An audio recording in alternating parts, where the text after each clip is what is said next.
ಅತ್ಯಂತ ಸುದೀರ್ಘವಾಗಿ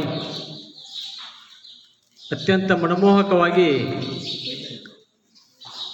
doctor BS ಗುರುದಕ್ಷಿಣ್ ಅವರು ನಮ್ಮ ಎಲ್ಲ ವಿದ್ಯಾರ್ಥಿಗಳಿಗೆ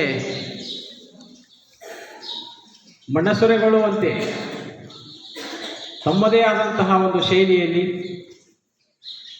ತಮ್ಮದೇ ಆದಂತಹ ಮಾತಿನಲ್ಲಿ ವಿದ್ಯಾರ್ಥಿಗಳಿಗೆ ಒಂದು ಪ್ರೋತ್ಸಾಹವನ್ನು ನೀಡಿದ್ದಾರೆ ಅಂತ ಹೇಳಿದರೆ ತಪ್ಪಾಗಲಾರದು.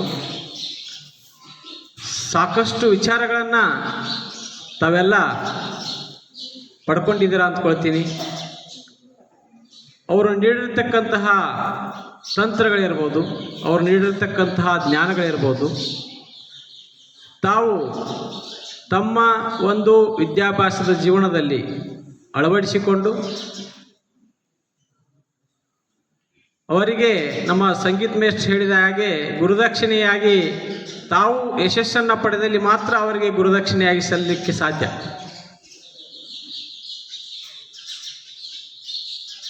ನಿಜವಾಗಿಯೂ ನಿಮಗೆಲ್ಲರಿಗೂ ಬೇಸರ ಆಗಲಿಲ್ಲ, ನಮಗೂ ಸಹ ಯಾರಿಗೂ ಬೇಸರ ಆಗಲಿಲ್ಲ. ನಮ್ಮ ಶಿಕ್ಷಕರಂತವ್ರಿಗಿರ್ಬೋದು, ನಮಗಾಗಿರ್ಬೋದು, ಯಾರಿಗೂ ಬೇಸರ ಅನ್ನಿಸ್ಲಿಲ್ಲ. ಅಷ್ಟು ಬಹಳ ತಮ್ಮ ವಾಕ್ಚಾತುರ್ಯದಿಂದ ನಮ್ಮನ್ನೆಲ್ಲ ಸಂತೋಷಗೊಳಿಸಿದ್ದಾರೆ, ನಮಗೆ ಜ್ಞಾನವನ್ನು ನೀಡಿದ್ದಾರೆ. ನಿಮ್ಮ ವ್ಯಕ್ತಿತ್ವವನ್ನು ಯಾವ ತೆರನಾಗಿ ವಿಕಸನಗೊಳಿಸ್ಕೋಬೇಕು, ಯಾವ ತೆರನಾಗಿ ಕೌಶಲ್ಯಗಳನ್ನು ಬಳಕೆ ಮಾಡಿಕೊಂಡು ನೀವು ನಿಜ ಜೀವನದಲ್ಲಿ ಯಾವ ತೆರನಾಗಿ ಯಶಸ್ಸನ್ನು ಹೊಂದಬೇಕು ಅಂತಕ್ಕಂಥ ವಿಚಾರಗಳನ್ನು ಮಾನ್ಯ ಡಾಕ್ಟರ್ BS ಗುರುದಕ್ಷಿಣ್ ಅವರು ತಿಳಿಸಿದ್ದಾರೆ. ತಮಗೆಲ್ಲರಿಗೂ ಶುಭವಾಗಲಿ, ಒಳ್ಳೆಯದಾಗಲಿ ಅಂತಕ್ಕಂತಹ ಎರಡು ಮಾತನ್ನು ಹೇಳಿ ನನ್ನ ಮಾತು ಮುಗಿಸ್ತಾ ಇದ್ದೀನಿ. ಅಂತ ಗುರುದಕ್ಷಿಣೆ ಸರ್ ಅಂಥವರು ಮೇಲೆ ಮೇಲೆ ನಮ್ಮ ಶಾಲೆಗೆ ಬರಲಿ, ನಮ್ಮ ಮಕ್ಕಳಿಗೆ ಜ್ಞಾನ ಗಂಗೆಯನ್ನು ಈಲಿ ನಮ್ಮ ಮಕ್ಕಳ ಪ್ರಜ್ವಲ ಭವಿಷ್ಯವನ್ನು ನಾವು ಕಾಣೋಣ ಅಂತಕ್ಕಂಥ ಹಂಬಲದ ಒಂದು ಆಸೆಯನ್ನು ನುಡಿ ಹಿಡಿರ್ತಕ್ಕಂಥ ಪ್ರಾಚಾರ್ಯರಿಗೆ ನಮ್ಮೆಲ್ಲರ ವತಿಯಿಂದ ಧನ್ಯವಾದಗಳು ಅರ್ಪಿಸ್ತಾ ಇದ್ದೀವಿ.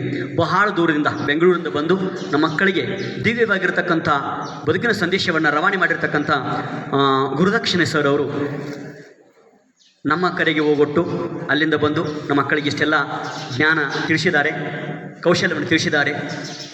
ಆ ದ್ಯೋತಕವಾಗಿ ನಾವು ಒಂದು ಸಣ್ಣದಾಗಿರ್ತಕ್ಕಂಥ ಒಂದು ಸನ್ಮಾನ ಕಾರ್ಯಕ್ರಮವನ್ನು ಇಟ್ಕೊಳ್ತಾ ಇದ್ದೀವಿ. ದಯಮಾಡಿ please welcome on the Gurudakshin sir ಅಂತ ಹೇಳ್ತಾ ಎಲ್ಲ ಶಿಕ್ಷಕ ಮಿತ್ರರು, ಗುರುಮಾತೆಯರು ಹಾಗೂ ಪ್ರಾಚಾರ್ಯರಿಂದ ಈಗ ಶಾಲೆ ಹೊದಿಸಿ ಒಂದು ಸನ್ಮಾನ ಕಾರ್ಯಕ್ರಮ.